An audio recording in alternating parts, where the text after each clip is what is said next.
Strange. The others on patrol should have returned by now. Our food will be overcooked if we wait any longer. We will just have to start without them. Would you call Master Matoya and the others?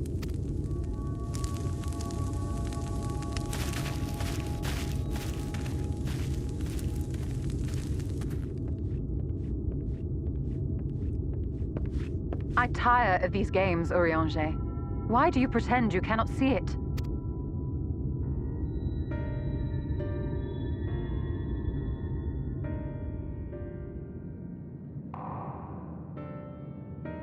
The blessing may spare him the fate of becoming a Light Warden.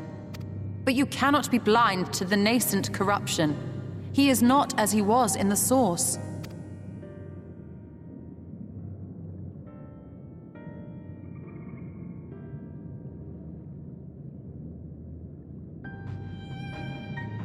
Though I have no proof, I fear that the light which poured forth from the Wardens was not negated at all.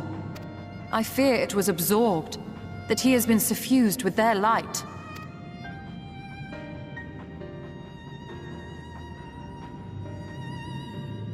Though I have given thought to this possibility, I dare not speak until more is known.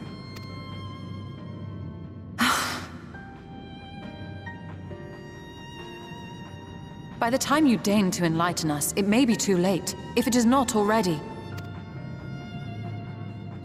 Urianger, I know full well, after all these years, that you have only the best of intentions. But that does not make it any easier to put my faith in a man so infatuated with secrecy. I have had my suspicions ever since the Exarch bade you speak that day.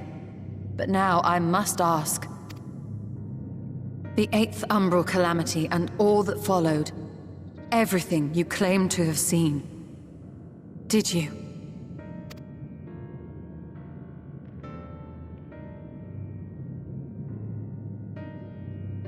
Help! Someone help! The Ilmorans have come for us! We're under attack!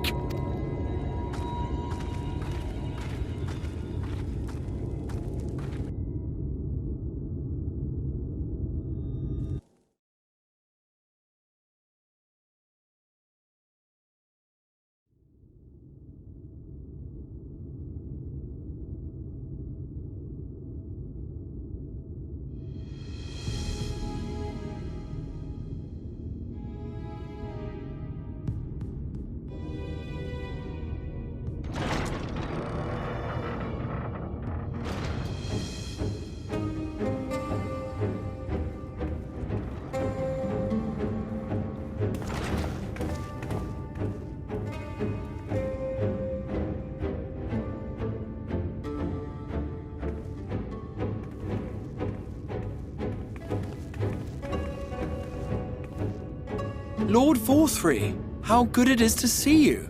How long has it been? Not since your inauguration, unless I'm mistaken. Too long, at any rate. May I say how humbled I am to be invited not only into your city, but your home. You are as generous as ever. And you as disingenuous. Let us dispense with the pleasantries. This merry band of dissidents people are calling warriors of darkness. They have slain sin-eaters, and by all accounts the Crystarium is complicit in their villainy. And now I hear reports of your people obstructing my soldiers, so I must ask, what exactly do you think you are doing? I might ask you the same thing. It should be clear, even to you, that defeating the Light Wardens represents the world's only hope of survival. Even now, the people of Lakeland and Ilmeg rejoice in the return of night. For 100 years, they yearned for a means to fight back against the Sin-Eaters, and at last they have found one. Yet you choose to stand idly by and do nothing. Why? Why? Because this hope you cling to is nothing more than a fever dream, an exercise in futility. Even should you slay the Sin-Eaters, the world as we know it is beyond salvation. With what little land and resources remain, the people would be free only to starve. Before long, they would turn to violence, then to war, and ultimately usher themselves unto oblivion. They require a firm hand to shepherd them from the edge. The hand of a king. Nay, a god. I will see their dreams fulfilled, their wishes granted. I will give them peace, order, and they shall never want for bliss.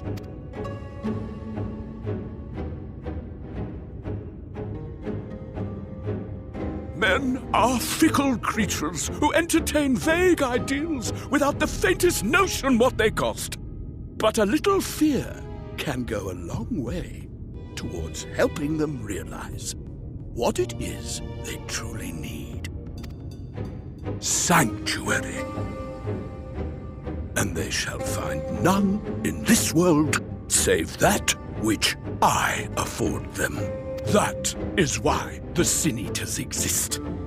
To unite the world under my dominion. A paradise fit to grace the 8th Umbral era. What was that? A minor epiphany, nothing more.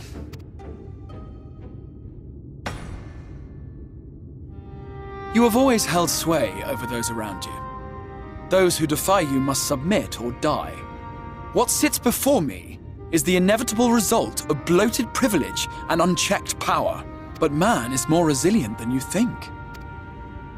His achievements are not the product of violence and bloodshed, but compassion and understanding.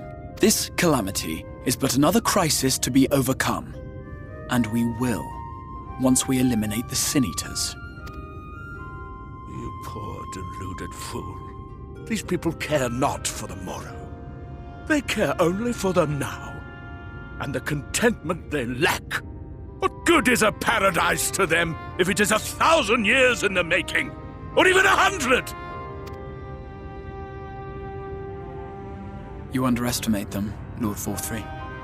They see further than you think. I have beheld it in the blood and sweat and tears of those who would sacrifice everything for a future they may never know, that their children may never know. I have beheld it in the hopes and dreams of those who came before, which we bequeath to those who come after, that they might in turn build upon the foundations laid by our forebears. These are the bonds which hold man and his world together, not your gilded chains, and I will resist your every effort to shackle him. In summary, you will continue to support the villains hunting my Sin Eaters? With tremendous enthusiasm, for I have faith in the future they would build.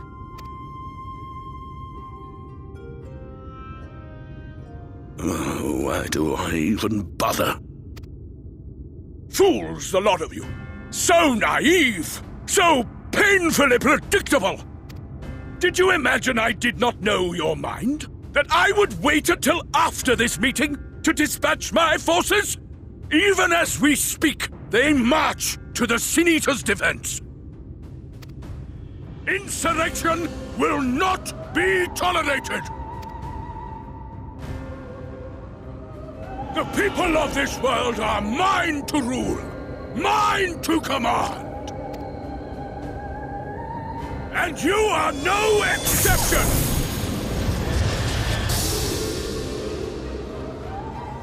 What? How did he... Insolent swine! I will not stand for this! Do you hear me?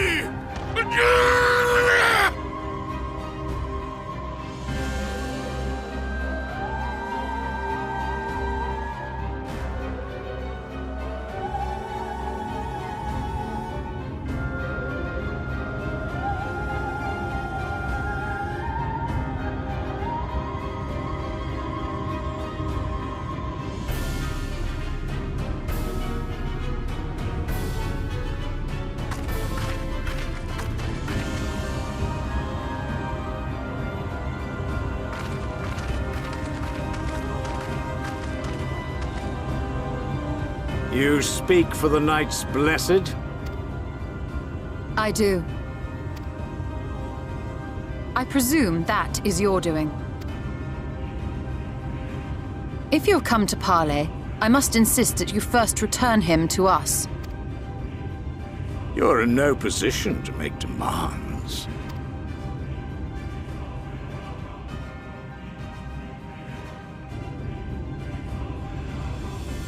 By Lord Vorthry's decree, Raktika now falls under the governance of Yulmore. You will henceforth answer to us. Is that so? And the children of the Everlasting Dark have acquiesced to this madness? We have reached an accord, yes.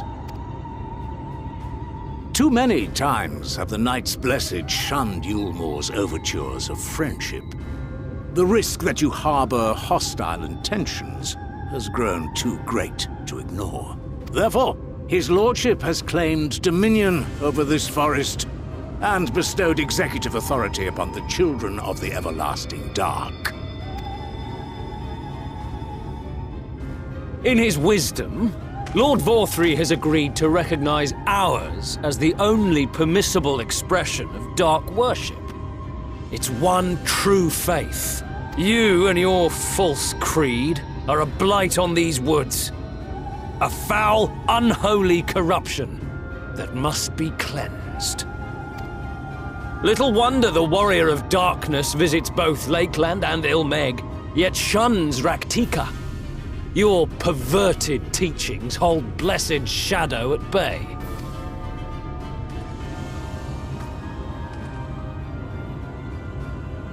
You have accepted the yoke of Yulmore to spite us, then? Fools. Darkness will never return to these skies while they hold sway. Those of you minded to obey his lordship are to make for Woven Oath with all haste. We will leave you, that you may have time to prepare. Woven Oath? Are you suggesting we abandon our faith to join those zealots? What has your faith afforded you